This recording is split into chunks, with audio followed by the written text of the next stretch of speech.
নরসিংদীর মনোহরদীতে জনকল্যাণ নাগরিক সমাজের বৃক্ষরোপণ কর্মসূচি অনুষ্ঠিত।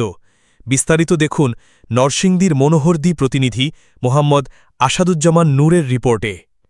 পরিবেশ রক্ষায় অগ্রণী ভূমিকা রাখতে জনকল্যাণ নাগরিক সমাজের উদ্যোগে আজ ১১ জুলাই শুক্রবার সকালে নরসিংদীর মনোহরদী মডেল সরকারি হাইস্কুল মাঠে এক বর্ণাঢ্য বৃক্ষরোপণ কর্মসূচির আয়োজন করা হয়। সকাল ১১টায় আয়োজিত এই কর্মসূচির শুভ উদ্বোধন করেন জনকল্যাণ নাগরিক সমাজের সভাপতি নুরুল ইসলাম উকিল এবং সাধারণ সম্পাদক মাহবুবুর রহমান সোহেল। উদ্বোধনের মধ্য দিয়ে এই কর্মসূচিতে শুরু হয় ব্যাপক বৃক্ষরোপণ এবং গাছ বিতরণ কার্যক্রম। অনুষ্ঠানে আরও উপস্থিত ছিলেন মোহাম্মদ দেলোয়ার মাস্টার, বদরুল ইসলাম মোল্লা বাবুল, অ্যাডভোকেট আব্দুল হান্নান, আমিনুর রহমান সরকার দোলন, বোরহান উদ্দিন, শামসুল আলম, নাজমুল ইসলাম, মনোহরদী প্রেস ক্লাবের সভাপতি মোহাম্মদ আসাদুজ্জামান নূর, সিনিয়র সাংবাদিক মোসাদ্দেক রহমান খান, সাংবাদিক আব্দুল কুদ্দুস ও আব্দুল মাবুদ মোহাম্মদ ইউসুফ সহ জনকল্যাণ নাগরিক সমাজের বিভিন্ন পর্যায়ের নেতৃবৃন্দ। কর্মসূচির অংশ হিসেবে উপস্থিত অতিথিবৃন্দ এবং সংগঠনের সদস্যরা বিভিন্ন প্রজাতির ফলজ, বনজ এবং ঔষধি গাছ রোপণ করেন।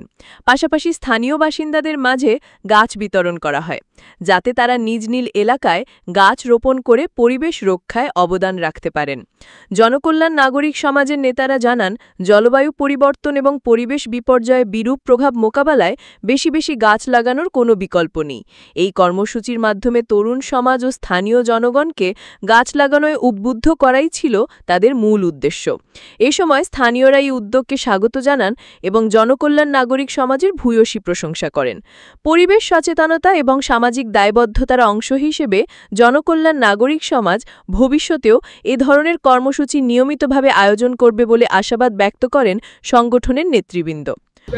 In the name of Almighty Allah, while at the concert with the government program Tree Plantation, hereby Janakalyan Naru Samaj, that is public welfare civil society, has started a pregnant program to plant it in order to keep the ecological balance here in the premises Manohordi Government Pilot High School today on 11th July 5. In this context, I can't but pay my heartiest regards to all the personnel over here in Manohordi to get ready also initiated at our invitation to make the program a success.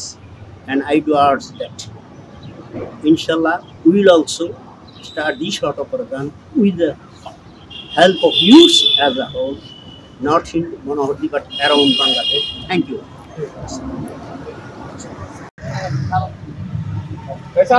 আসসালামুআলাইকুম। সম্মানিত উপস্থিতি, সভাপতি সালাম।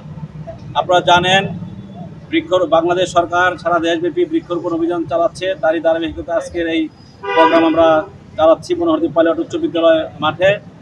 বৃক্ষ মানুষের অনেক উপকার করে, যেমন বৃক্ষ আমাদেরকে ফল দেয়, ছায়া দেয় এবং মাটির ক্ষয় রোধ করে এবং প্রাকৃতিক ভারসাম্য রক্ষা করে। আর বৃক্ষরোপণ করা প্রত্যেকটি মানুষেরই প্রয়োজন। আমাদের নবী করিম সাল্লাল্লাহু আলাইহি ওয়াসাল্লাম বলেছেন যে তোমার যদি নিজের জমি নাও থাকে তাহলে অন্যের জমিতে হলে তুমি একটি বৃক্ষরোপণ করো। ওই বৃক্ষের ফল যদি কোনো পশু, পাখি অথবা কোনো মানুষ খায় তাহলে তোমার আমলনামায় সওয়াব দেওয়া হবে। এই জন্য আমাদের সবার উচিত কমপক্ষে প্রতি বছর একটি দুটি করে বৃক্ষরোপণ করা। ধন্যবাদ সবাইকে। আমরা গণতন্ত্র বাংলাদেশ সরকারের যে বৃক্ষরোপণ কর্মসূচি চলছে তারই অংশ হিসাবে জনকল্যাণ নাগরিক সমাজ মানবতার সেবায় কাজ করে যাচ্ছে দীর্ঘদিন ধরে। সেই উপলক্ষেই আমরা নিয়েছি, অনেকগুলো গাছ লাগিয়েছি এবং কিছু চারা আমরা বিতরণ করতে পেরেছি। আপনারা জানেন যে একটি গাছ হচ্ছে একটি জীবন, একটি অক্সিজেন ফ্যাক্টরি, একটি আশ্রয়স্থল মানুষের জন্য, পশু পাখির জন্য। সুতরাং আমরা গাছ লাগাবো, নিজে গাছ লাগাবো, অন্যদেরকে গাছ লাগাতে আমরা উৎসাহিত করব। আমাদের নবী করিম সাল্লাল্লাহু আলাইহি সাল্লাম বলেছেন, যদি কিয়ামত এসে যায় আর তোমার হাতে যদি একটি চারা থাকে তোমরা তাই রোপণ। সেখান থেকে আমরা বুঝতে পেরেছি বৃক্ষরোপণের কত গুরুত্বপূর্ণ ভূমিকা রয়েছে পৃথিবীতে। আমরা জানি জলবায়ু পরিবর্তনের ফলে ঘন ঘন প্রাকৃতিক দুর্যোগ হচ্ছে, বৈশ্বিক উষ্ণতা বৃদ্ধি পাচ্ছে, নানান ধরনের সমস্যা হচ্ছে। এমনকি বর্তমানে যে এডিস মশার প্রাদুর্ভাবে ডেঙ্গু হচ্ছে, সেখানেও আমরা দেখতে পাচ্ছি জলবায়ুর প্রভাব রয়েছে। সেটা একমাত্র সমস্যা করা যায় একমাত্র হচ্ছে বৃক্ষরোপণের মাধ্যমে। বৃক্ষরোপণ আমাদের কার্বন নিঃসরণটা অনেক কমে যায়, অক্সিজেন বিতরণ করে। আমরা জনকল্যাণ নাগরিক সমাজের পক্ষ থেকে এই কর্মসূচি দিয়েছি। আপনারাও থাকবেন। আপনারা যারা আজকে সহযোগিতা করেছেন তাদের সবাইকে ধন্যবাদ। স্কুলের সম্মানিত শিক্ষক মণ্ডলী এবং এলাকার যারা প্রত্যেককে আমি ধন্যবাদ জানাচ্ছি।